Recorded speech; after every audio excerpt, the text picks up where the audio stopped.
तिकडे परभणी जिल्ह्यातही गेल्या 8 दिवसांपासून डिझेलची टंचाई निर्माण झाली आहे। डिझेलच नसल्यामुळे अनेक पंप बंद पडलेत। दुसरीकडे आजही वाहन आणि कॅन घेऊन नागरिक रांगेतच आहेत।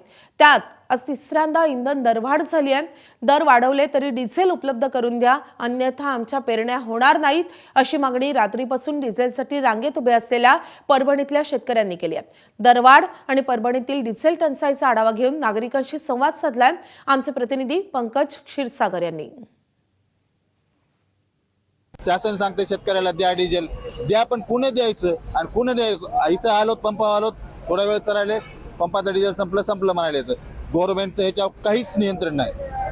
आणि विशेष कलेक्टरनं कधी येऊन कुठं पाहिलं नाही। असिस्टंट कलेक्टर ॲडिशनल कमिशनर 3 दिवसापूर्वी पंपावर आले होते, एका स्वतःच्या गाडीमध्ये डिझेल भरलं, बाकी त्याला पैसे द्या म्हणले आणि निघून गेले। 500चं नाही काहीच नाही, स्वतः डिझेल भरलं, बाकीकडे आहे म्हणले सगळ्या जिल्ह्यात, आपल्या जिल्ह्यातच अडचण आहे। मग आपल्या जिल्ह्यात अडचण आहे तर तुम्ही इथं आहेत ना, तुम्ही करता काय? मी रात्री 2 वाजल्यापासून इथं आलेला आहे, पण आणखीन काही माझा नंबर बी लागला नाही, काहीच नाही। रेट वाढलेत आज पेट्रोल डिझेल रेट तर वाढलेत तरी पण काहीच नाही।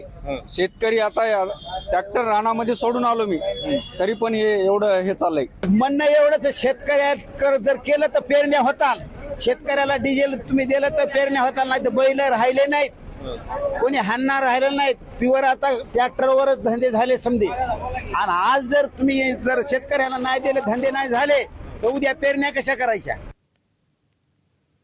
परभणी जिल्ह्यामध्ये मागील काही दिवसांपासून मोठ्या प्रमाणावर डिझेलची टंचाई निर्माण झाली आहे। नागरिक वाहनं कॅन घेऊन रांगेत उभे राहत आहेत।